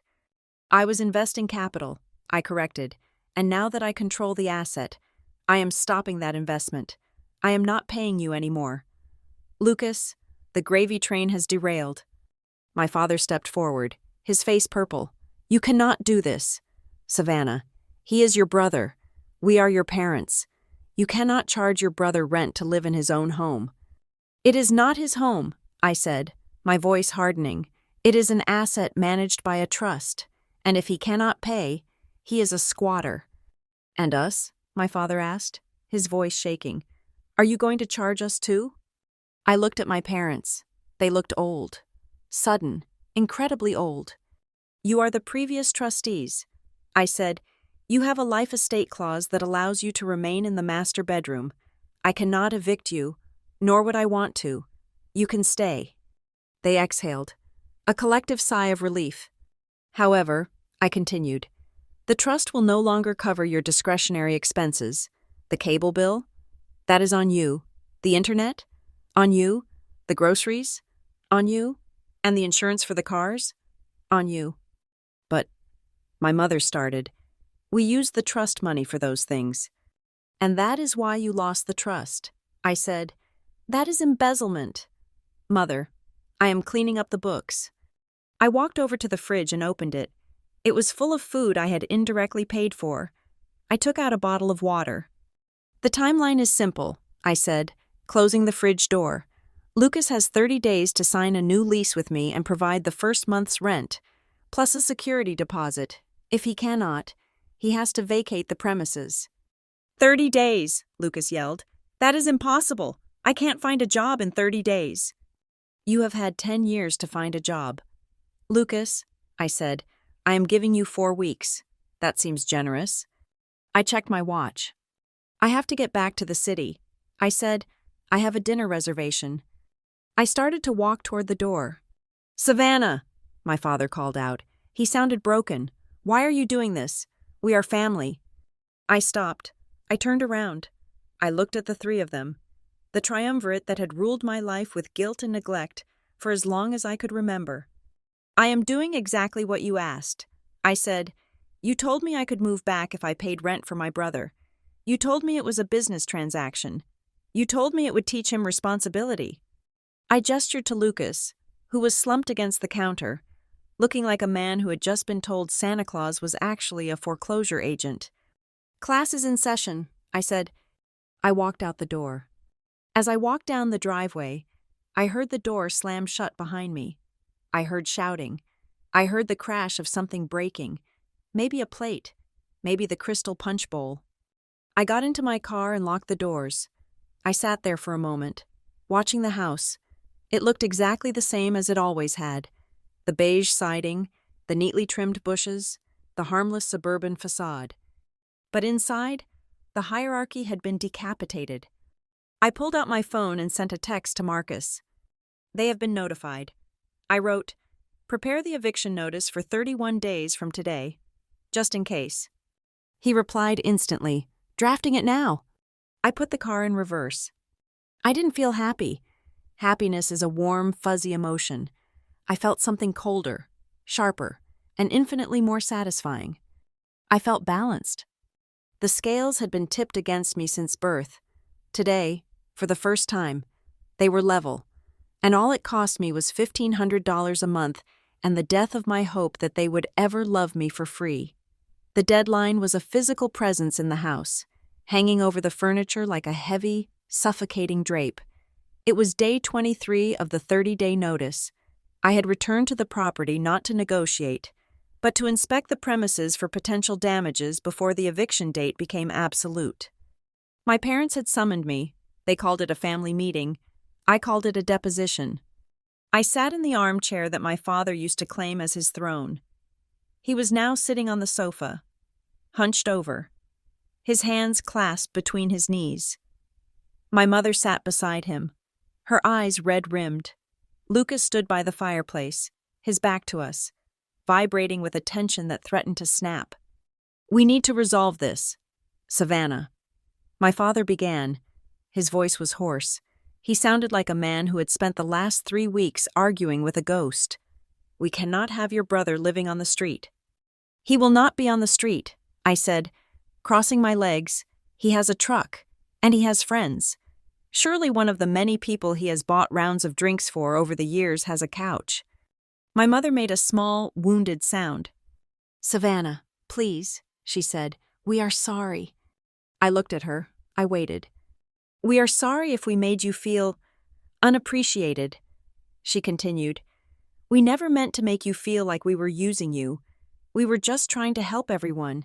It is a hard world out there. We just wanted to make sure Lucas was okay." I nodded slowly. The apology was exactly what I expected. It was conditional. It was about my feelings, not their actions. They were sorry I felt used, not that they had used me. "You asked me to pay rent for a room I did not live in," I stated calmly. "You asked me to pay it directly to my unemployed brother to simulate a salary. You told me it was a business arrangement." "We didn't think you would take it this far," my father said. "We didn't think you would use the law against your own blood." "I didn't use the law against you," I corrected him. "I used the law to protect myself. There is a difference. You invited a contract into this house. You insisted on it. You cannot be angry when the contract is executed." Lucas spun around from the fireplace. His face was twisted in a snarl. "Stop acting like this is about business," he shouted. "You are doing this to hurt me. You have always been jealous." "Jealous?" I asked. "Of what, Lucas?" "Of the attention," he yelled. "Mom and Dad care about me. They worry about me. You have always been the cold one, the robot. You are punishing them for loving me more." The room went silent. My parents flinched. Lucas had said the quiet part out loud. I looked at him. I did not feel the sting I might have felt 10 years ago. I felt nothing but a dull, clinical validation. "You are right," I said. "They do love you more." Lucas blinked, the wind taken out of his sails by my agreement. "They love you enough to cripple you." I continued. "They love you enough to let you rot in this house, jobless and skillless, until you are 30 years old. They love you enough to steal from their own retirement to buy you toys." I turned to my parents. "You didn't help him," I said. "You harvested me to feed him." "That is not true," my mother protested, tears spilling over. "We love you both the same." "Do you?" I asked. I leaned forward. "When I was 22, I asked you to co-sign a loan for my first car, a used sedan. I needed it to get to my first job. You said no. You said it was too risky. You said I needed to learn to stand on my own 2 feet." My father looked away. 2 years later," I said, my voice dropping an octave, becoming harder, "you took out a second mortgage to pay off Lucas's gambling debts." "That was an emergency," my father muttered. "When I was hospitalized for appendicitis," I continued, relentless. "I took an Uber to the hospital. I woke up alone. You didn't come because Lucas had a breakup and needed support." My mother sobbed into her hands. "And let us not forget the furnace," I said, "the $6,000. You told me you would pay me back. You bought a jet ski." "It was for his mental health," my mother cried out, clutching at the justification like a lifeline. "My mental health has never cost you a dime," I said. "In fact, my mental health has been the collateral damage of this family for 3 decades. Lucas stepped forward, his hands balled into fists. "So that is it?" he spat. "You are just keeping score? You are tallying up every dollar and every hour so you can throw it in our faces?" "Yes," I said, "because you taught me that everything in this family has a price. You taught me that my value is measured in what I can provide. So I started keeping books." I stood up. The movement made my father recoil slightly, as if he expected me to strike him. "I have balanced the ledger," I said. "You wanted a landlord? You have one? You wanted a tenant who pays on time? You had one, but you got greedy. You tried to change the terms. You tried to squeeze me for more rent, more insults, more humiliation." I walked over to the window and looked out at the dormant garden. "You broke the contract," I said, "not the paper one, the unwritten one, the one that says parents are supposed to protect all their children, not just the one who fails the loudest." My father stood up. He looked tired, defeated. "Savannah," he said, "stop. Please. We cannot pay the rent you are asking. Lucas cannot pay. If you go through with this eviction, you are destroying this family. The family was destroyed the moment you asked me to pay my brother for the right to exist in your home. I said without turning around, I am just formalizing the dissolution. But where will he go? My mother wailed. I turned back to face them. I don't know, I said, and for the first time in my life, I don't care. Lucas laughed, a harsh, bitter sound. You are a monster, he said. You are actually enjoying this. I looked at him. I looked at the man who had mocked my career, my life, and my choices while spending my money on leather jackets and purebred dogs. I am not enjoying it. Lucas, I said, I am just finished. I walked to the table where I had left a folder. I pulled out a document. This is a hardship waiver, I said. My parents looked up, hope flickering in their eyes. If Lucas moves out voluntarily by next Friday, I said, I will waive the claim for back rent and damages to the property caused by his dog. I will give him a clean break. No debt. And if he doesn't? My father asked. Then the eviction proceeds, I said, and I will file a civil suit for the $1,800 he owes for February, plus legal fees, plus the cost of repairing the floors. I will garnish any wages he ever earns in the future. I will ruin his credit score before he even has a chance to build one. I placed the paper on the table. It is your choice, I said. You can be a victim, Lucas, or you can be a man. Pick one. Lucas stared at the paper. He looked at his parents. He was waiting for them to save him. He was waiting for my father to yell at me, or my mother to forbid it. But they said nothing. They sat there, slumped and silent, crushed under the weight of the truth I had just laid out. They knew I was right about the car loan. They knew I was right about the hospital. They knew I was right about the jet ski. They had no ammunition left. The guilt they had used to control me for years had run dry. I checked my watch. You have until Friday at noon to sign, I said. I walked to the door. Savannah, my mother whispered. I paused, my hand on the doorknob. Will you ever come back, she asked, after this? I looked at the hallway, the wallpaper I had stared at as a child, the stairs I had walked down on my graduation day, ignored. I don't think so. Mother, I said, the rent is too high. I opened the door and walked out. Behind me, the house was silent. There was no shouting, no breaking of glass, just the heavy, suffocating silence of three people realizing that the Bank of Savannah was closed forever. Friday arrived with a sky the color of wet slate. It was noon. The deadline I had set was not a suggestion. It was a cliff edge, and I drove to 74 Oak Creek Lane to see who had jumped. When I pulled into the driveway, the first thing I noticed was the absence of the jet ski, the yellow monstrosity that had sat there for years, a monument to my brother's impulse control, was gone, in its place. Lucas's truck was idling, the bed piled high with cardboard boxes, a tangled heap of clothes, and the crate for the French bulldog. He was leaving. I parked my car on the street. I did not want to block him in. I walked up the driveway, my boots crunching on the gravel. The front door was open. Lucas came out, carrying a gaming monitor. He stopped when he saw me. He looked tired. His eyes were puffy, and he hadn't shaved in days. He didn't look like the property manager anymore. He looked like what he was, a 29-year-old man who had overstayed his welcome by a decade. Here, he said, shoving a piece of paper at me with his free hand. I took it. It was the hardship waiver I had left on the table. He had signed it. The signature was jagged, angry. You win, he muttered, walking past me to the truck. Hope you are happy. It is not about happiness. Lucas, I said, folding the paper and slipping it into my pocket. It is about sustainability. You couldn't afford the rent. Now you are free to find an arrangement you can afford. He slammed the tailgate of the truck. I am staying on a friend's couch in the city, he said, not looking at me, until I get on my feet. Good, I said. That sounds like a plan. He looked at me then, a flash of the old entitlement surfacing. You know, you could have just given me the money, he said. You have so much of it. You didn't have to humiliate me. I didn't humiliate you, I replied calmly. Reality humiliated you. I just introduced you to. He scoffed, got into the driver's seat, and slammed the door. The engine roared.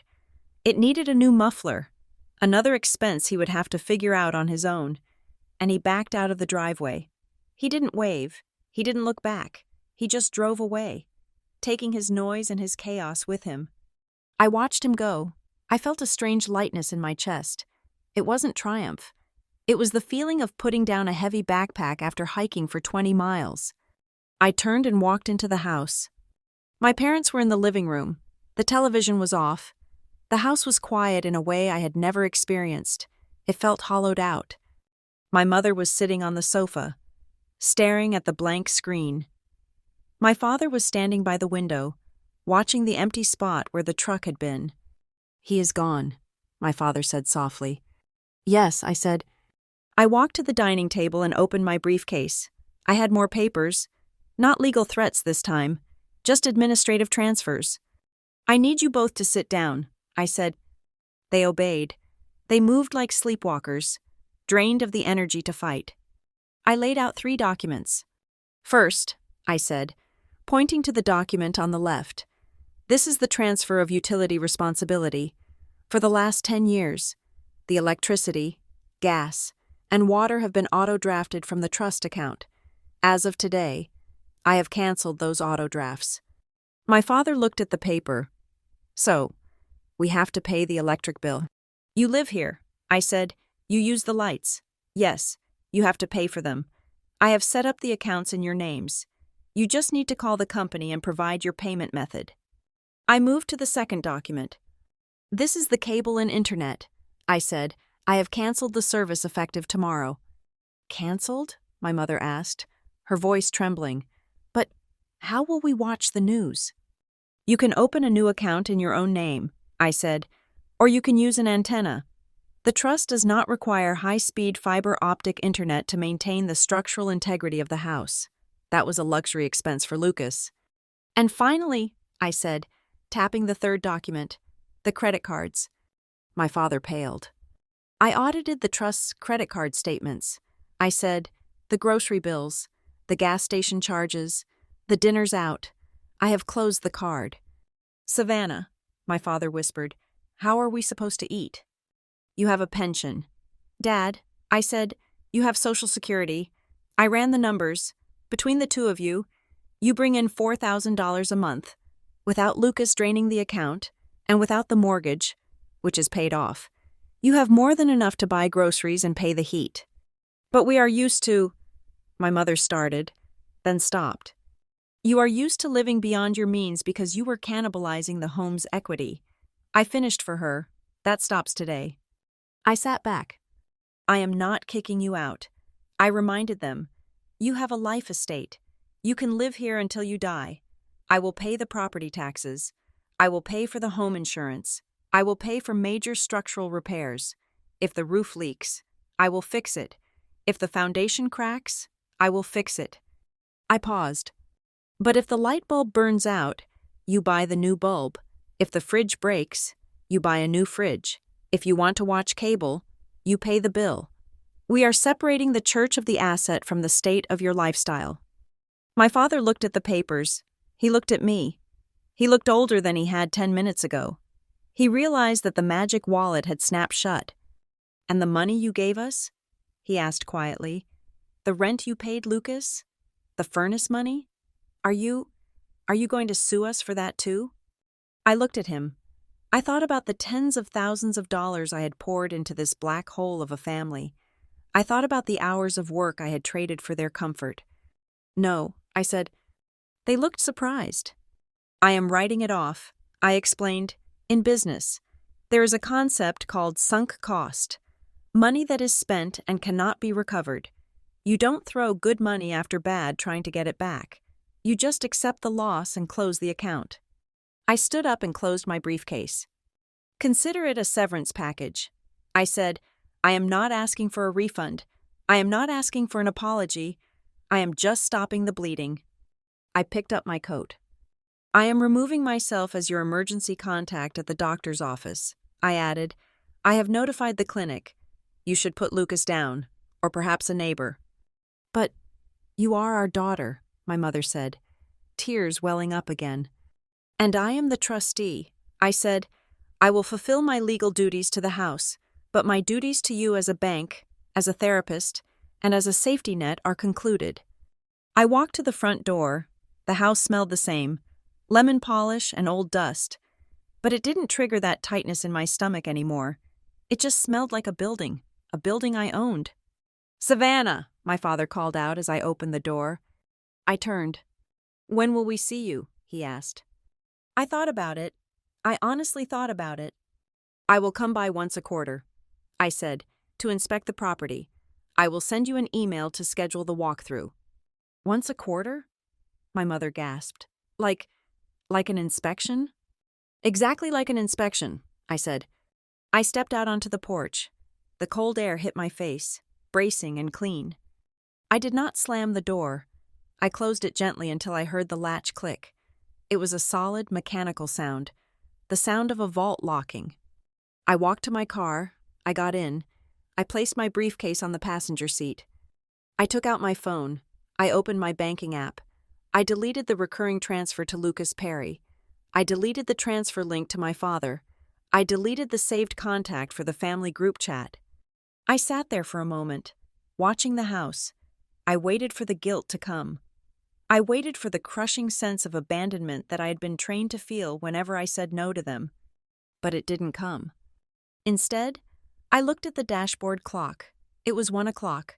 I had a meeting with a client at 3. I had a dinner date with a friend at 7.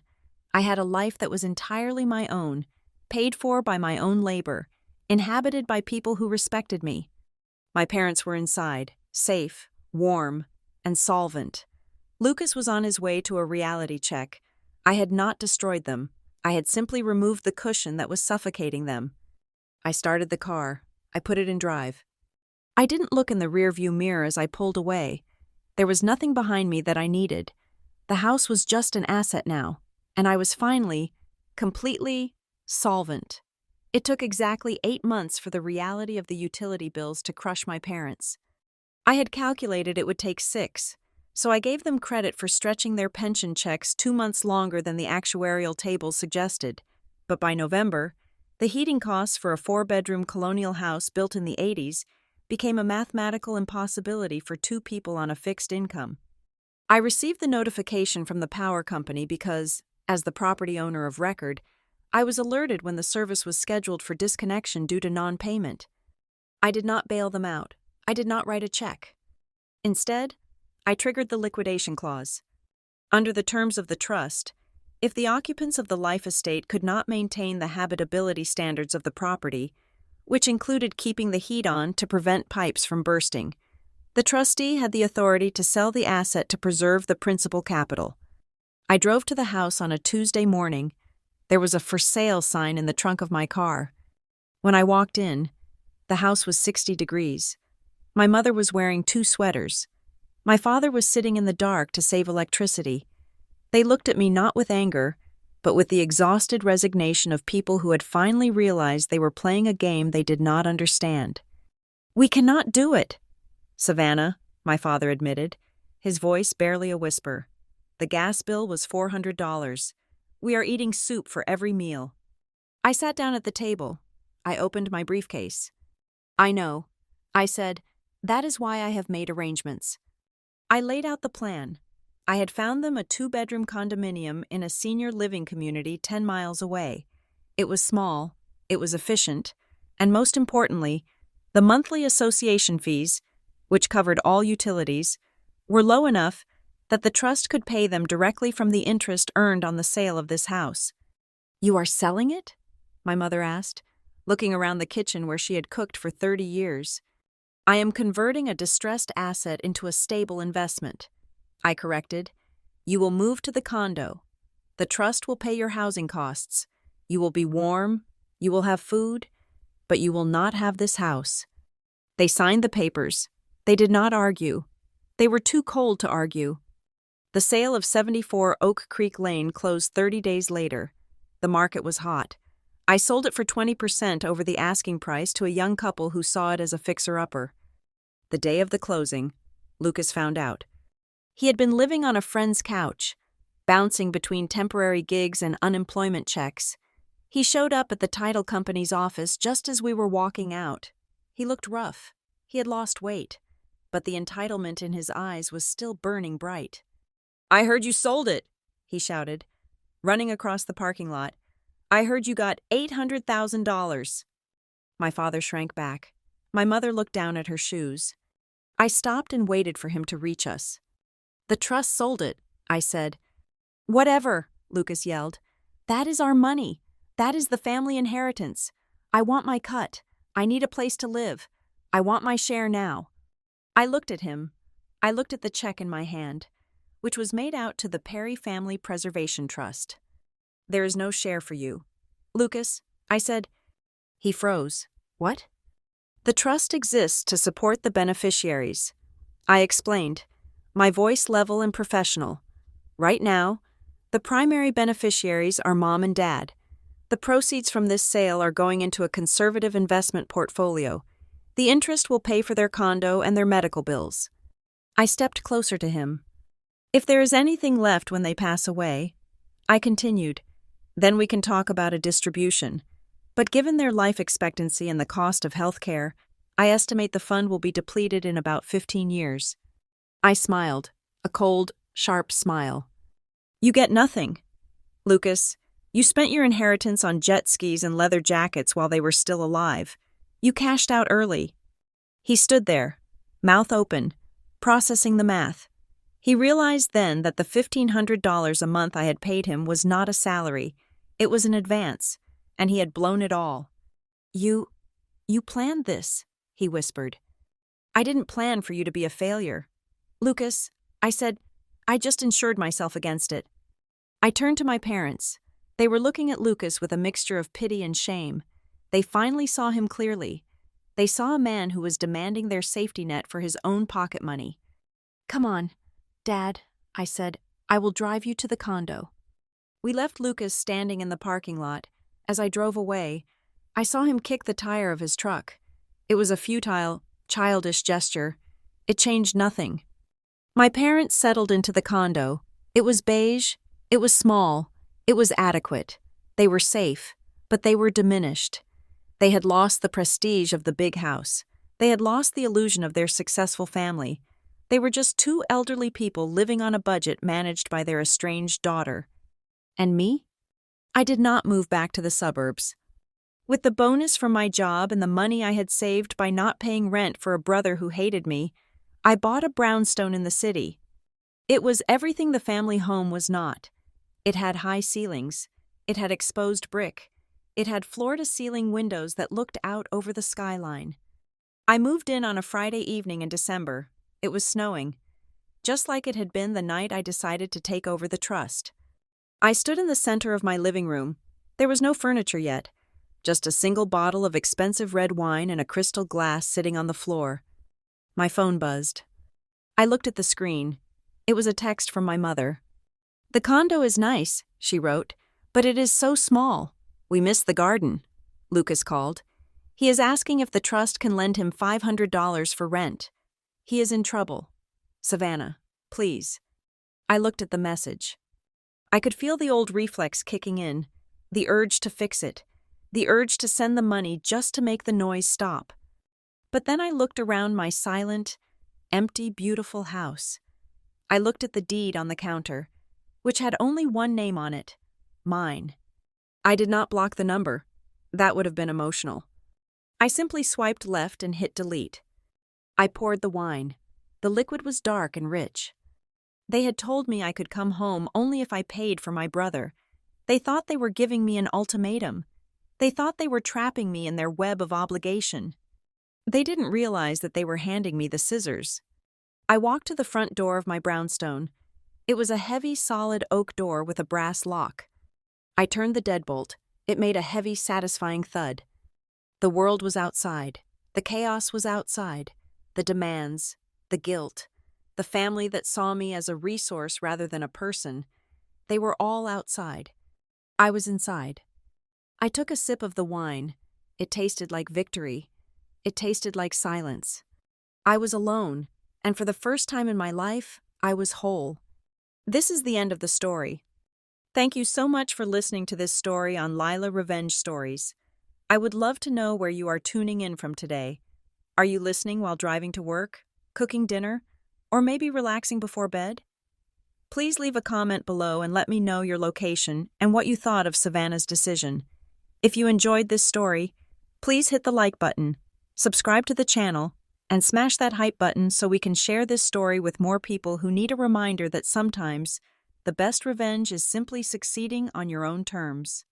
See you in the next video.